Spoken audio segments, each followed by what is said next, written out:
At first, I tried. I really did. I offered to help with Jeremy's homework. I brought home groceries, even got a part-time job to contribute while I was in college. Karen always acted polite, but it was that forced kind of nice.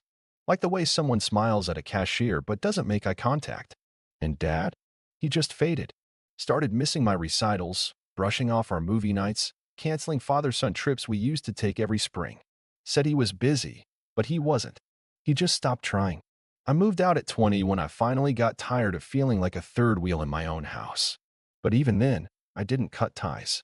I still showed up for birthdays, still mailed gifts, still called every Sunday like clockwork. It was like I kept hoping, maybe next time they'll see me. Maybe next time it'll be different. Spoiler, it wasn't. This year, Karen decided to throw a big family Easter gathering. She posted it in our group chat like it was this grand surprise, backyard egg hunt, catered food, family traditions. I rolled my eyes, but I agreed to come. Mostly because Jeremy had asked me directly, and I figured, all right, why not? I had the day off, and maybe this was a chance to reconnect. But somehow, even when I know better, I still walk into their house hoping things will feel like home again. The day started off, okay. Karen assigned tasks like she was managing a restaurant. Evan, you take the backyard, set up the egg hunt stations, make sure the tables are clean. The kids need juice boxes in the cooler, and don't forget the plastic cutlery. No, please. No, thank you. Just orders. I didn't argue. I smiled, nodded, and got to work. I always do.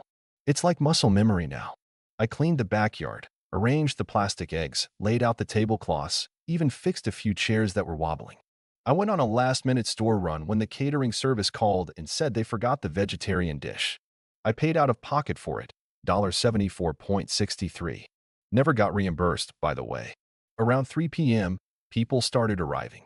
Cousins, in-laws, Karen's side of the family mostly. I was the only one sweating in a button-up shirt with grass stains on my knees.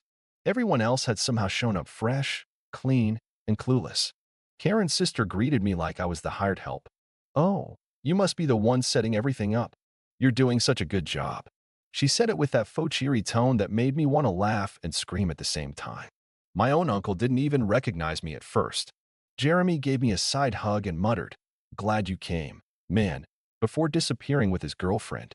As the afternoon went on, I realized something: no one had saved me a seat at any of the tables. I kept telling myself it was an oversight, that maybe someone would notice and fix it.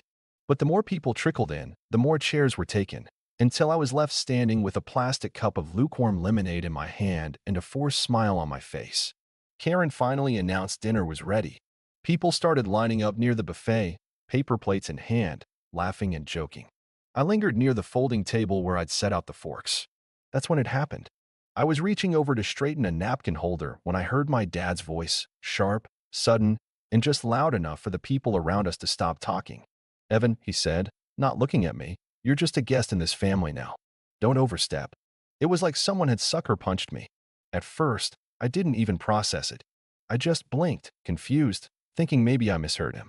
But then Karen, standing beside him with her arms crossed, nodded. "It's not your place to run things here," she added with this smug little smile like she'd been waiting years to say that out loud. I looked over at Jeremy. My brother. My baby brother who used to follow me around like a shadow when we were kids. He met my eyes and looked away. Not a word. Not a single word. I didn't cry. I didn't scream. I just stood there with that same stupid plastic cup in my hand, realizing I was the only one in that yard who felt out of place in a family I used to belong to. I walked inside. Didn't say a word. Found my bag by the front door where I dropped it earlier that morning.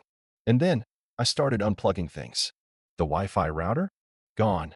I bought it last year when theirs broke and no one bothered to replace it. The backyard speakers? Mine. I'd lent them for Jeremy's graduation and never got them back. Gone. That extra generator keeping the catering warm? Surprise, that was mine too. Bought it during a snowstorm last winter and left it with Dad, just in case. I unplugged it and carried it to my car like it weighed nothing. It felt like something in me had just clicked off. Like the years of bending over backwards, staying quiet, swallowing hurt, just evaporated. And I wasn't done yet. I walked out to my car slow and steady, like I wasn't fuming inside. Like I hadn't just been told, out loud, in front of a yard full of people, that I didn't belong to my own family anymore. But I wasn't going to cry.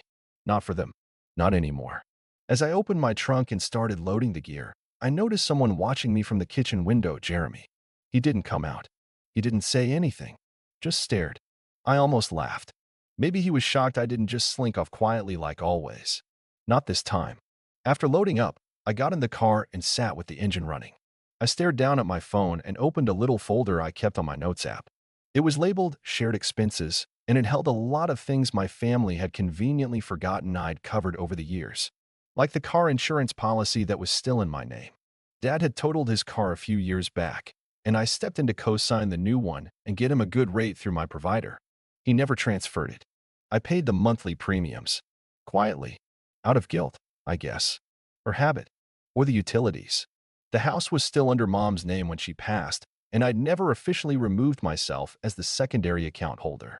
When they had a financial rough patch last year, Karen had taken a break from work to focus on her wellness. Whatever that meant, I agreed to cover the electric bill for a few months. Those months turned into a year. I had all the account logins. Still had access. Still had control. And then, there was the big one. I wasn't just footing the bill for the Wi-Fi or their Amazon Prime. I was also the guarantor on their new HVAC system. They'd had a problem with their old unit during the worst summer heat wave in decades, and when the contractor required a cosigner, guess who got the call? Me. I didn't even hesitate. Just showed up and signed. Paid the first installment out of pocket to get things rolling. Guess what else I had? The contract. So I opened the billing portal, unlinked my card, clicked Transfer Ownership. When it wouldn't let me because they hadn't made enough consistent payments, I clicked Cancel Autopay instead. Then I logged into the electric company, paused the payment, texted customer service with a simple line. I'm no longer residing at this address and would like to be removed as a payee. They replied within minutes, saying they'd reach out to confirm with the primary holder. I smiled. Then I found the insurance app, pulled up the car policy, removed my payment method, sent a cancellation notice with an end-of-month date, and finally, I screenshotted every single cancellation, removal, and email confirmation and emailed it to my dad. Subject line, since I'm just a guest, here's what I'll stop providing. I hit send. Then I drove off. I was about 5 minutes away when the call started. First it was Jeremy, then Karen, then Dad. None of them left voicemails. I didn't answer. Instead, I drove to my apartment, parked, and made myself a sandwich. The kind I always used to eat as a kid, peanut butter and jelly with the crust cut off. I needed something familiar, something grounding. It was about an hour later when Jeremy finally texted. Dude, what's going on? I stared at it for a while before replying. I texted, just a guest, remember? No response. The next morning, I woke up to find 4 missed calls from Karen, 2 emails from Dad, one angry, one concerned, and a voicemail from my aunt saying she'd heard things got tense and maybe I was overreacting. Overreacting. I helped throw an entire family gathering, paid out of pocket, and was told publicly I didn't belong. But sure, I was the problem. They underestimated me. Again, that afternoon, the power went out at their house. I know this because Jeremy texted, "Power's off. Did you do something?" I waited 5 minutes, then replied, "You'd have to ask the family. I'm just the guest." 2 hours later, my dad left me a voicemail. His voice was tight, controlled, but there was a little crack in it, like he couldn't quite believe this was happening. "Evan," he said, "we need to talk. I think things got out of hand." Karen. Karen shouldn't have said that. I didn't mean it the way it sounded. "You know I appreciate everything you've done. Let's talk. Please." I didn't respond. I needed him to feel it. Really feel it. Because this wasn't just about Easter. It wasn't about a folding chair or some plastic eggs. It was about every ignored effort, every brushed-off holiday, every time I called and no one picked up. It was about being made to feel like a burden in the same house where I used to hear bedtime stories and make pancakes on Sundays. It was about the little boy who watched his dad move on too fast, who kept hoping, year after year, that maybe, just maybe, he'd be seen again. And now? Now he finally was. And I wasn't done yet. I waited a full 24 hours before even thinking about calling him back. Not because I was playing games, but because I needed that time. To think. To breathe. To not react emotionally like I always had in the past. I wanted to go into this clear-headed, not with hope that he'd suddenly apologize or explain it all away, but to hear, really hear, what he had to say when the control slipped out of his hands. So the next evening, around 6 p.m., I called. He answered on the first ring. Evan, he breathed out, like my name was a lifeline. Thank you. Thank you for calling. Look, I don't know what Karen said or what you think I said. No, I cut in, my voice calm, firm. Don't start there. You know exactly what you said. Don't pretend it didn't happen. There was silence on the other end. I could hear him breathing, but he didn't interrupt. Because I want to be really clear about something, I continued. You said I was a guest. Out loud. In front of your wife, your son, and every person in that yard. You said I didn't belong. After I spent my whole Sunday and half my paycheck making sure your family gathering went smoothly. Evan, it wasn't about. It was exactly about that, I said. You made a choice. And I made mine. He sighed, and suddenly his voice took on that familiar, frustrated edge. The one I'd heard in arguments when I was a teenager, the one he used when he wanted to sound like the adult in the room. I think you're overreacting. You took it too far, cutting the power? Taking the speakers? You're punishing the whole family over a single sentence. I almost laughed. A single sentence? That sentence wasn't a slip-up. It was how you've treated me for years. It just slipped out this time. He was quiet again. Look, he finally said, softer. I get it. Things haven't been perfect. But you've always been the strong one. You always handled things better than Jeremy. That's why I leaned on you. That's why I thought you could take it. There it was. The confession. The unspoken truth behind a decade of imbalanced affection. You thought I could take it, so you gave it to me? I asked. You let her treat me like a servant. You let Jeremy skate by while I picked up the slack. You never once asked how I was doing. And when I finally stopped doing everything, suddenly I'm being dramatic. That's not what I'm saying. It's exactly what you're saying. I could feel something inside me, steady, solid, clicking into place. Not anger. Not bitterness. Just finality. The kind that doesn't scream. It just leaves. Here's the thing, I said. I'm not mad. I'm done. Evan. No. I'm done trying to prove I belong to people who only notice me when I'm useful. You want the power back on? Pay your own bill. You want the car insurance covered? Transfer the policy. The HVAC? That debt's yours now. I'm not carrying this anymore. I let the silence settle in again. You made me the guest, Dad. So I'm checking out. I hung up before he could respond. I didn't block him. I didn't send a dramatic follow-up email. I just disappeared from the role they'd cast me in. The days that followed were quiet. Tense, but quiet. No more calls. No more texts. I heard from my cousin, the one who still talked to me, that there'd been a whole meltdown after Easter. Karen blamed Jeremy for not managing the situation. Jeremy blamed Karen for escalating things. My dad apparently tried to smooth things over, but when the air conditioning cut off in the middle of the week during an unexpected heat wave, yeah, that broke whatever cool he had left. They had to pay for an emergency technician visit. In cash. Turns out, when you take the one responsible person out of the equation, things fall apart. I focused on my own life. Took a few days off work. Slept in. Ate well. Cleaned my apartment. And for the first time in forever, I didn't feel the weight of being the good son. The fixer. The one holding the family together with duct tape and denial. Then, a week later, Jeremy showed up at my apartment. I heard the knock and checked the peephole before opening. He looked sheepish. Sweaty. Like he'd been pacing in the hall for too long. Hey, he said. I raised an eyebrow. You could have texted. I figured you wouldn't answer. I didn't say anything. Just waited. I didn't know, he said after a second. About everything. The payments. The catering. The insurance. I didn't realize how much you were doing. I leaned against the doorframe, arms crossed. You didn't care to know. He nodded. Yeah, I didn't. I just got used to it. You always handling everything. I guess I thought you liked it. Did I look like I liked it? He smiled faintly, then looked down. No, not really. There was a long pause. I could tell he wasn't here to argue. That was new. I talked to Dad, he said. Well, he's Dad. He's blaming Karen, but also trying to guilt you for abandoning him. I told him he was lucky you stuck around as long as you did. That almost made me smile. Then he added, I want to fix things with you. Not for them.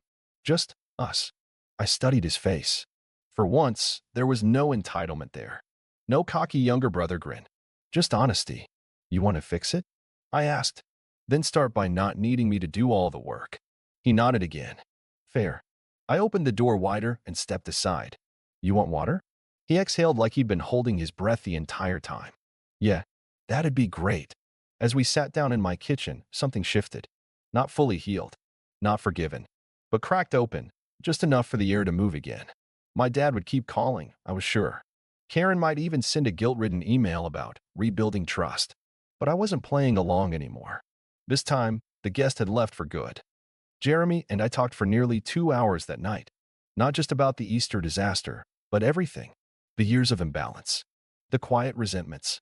The way I always felt like the backup plan. The filler son. The one who made things work while Dad and Karen fawned over Jeremy like he was some rare collectible. To his credit, Jeremy didn't deflect. He didn't make excuses.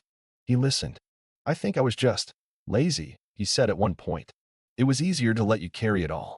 And I guess I figured, if no one was asking you to stop, then it must have been fine. That's the problem, I said quietly. No one ever asked if it was okay. They just assumed it. He nodded slowly. I'm sorry, man. And weirdly, I believed him. For the first time in a long time, I felt like I was talking to my brother, not Dad and Karen's golden child, not the kid who used to borrow money and never pay it back, but the guy who used to sneak candy into my room during finals week, or beg me to stay up late to play Mario Kart when we were kids. The version of him that existed before all the favoritism twisted everything. I didn't say, it's okay, because it wasn't. But I said, thanks. And that was enough for now. The next few weeks were uneventful in the best possible way. I went to work, came home, watched movies I hadn't seen in years, cooked dinner for myself instead of grabbing takeout while sprinting between responsibilities. My apartment became a haven instead of a layover between disasters. It was the calmest I'd felt since college. Dad kept trying. At first, it was subtle. A forwarded meme. A shared calendar invite to family brunch that I promptly declined. Then came the apology texts, each more desperate than the last. We were all stressed that day. You know, I didn't mean it like that. You've always been part of this family, Evan. Please don't do this. You're tearing us apart. That one actually made me laugh. Me. I'm not tearing anyone apart. I'm just done being the glue. He didn't reply. Then came the final straw. 3 weeks after Easter, Dad sent me a long email. Not to apologize. Not to take responsibility. But to guilt me. Karen is heartbroken. Jeremy's been upset. You've made your point, but maybe it's time to stop punishing everyone.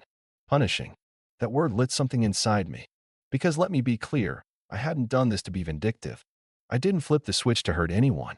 I did it because it was the only way to be heard. To stop the cycle. To remind them that I wasn't some silent, dependable footnote in their lives. But apparently, standing up for myself was punishment. So I wrote back.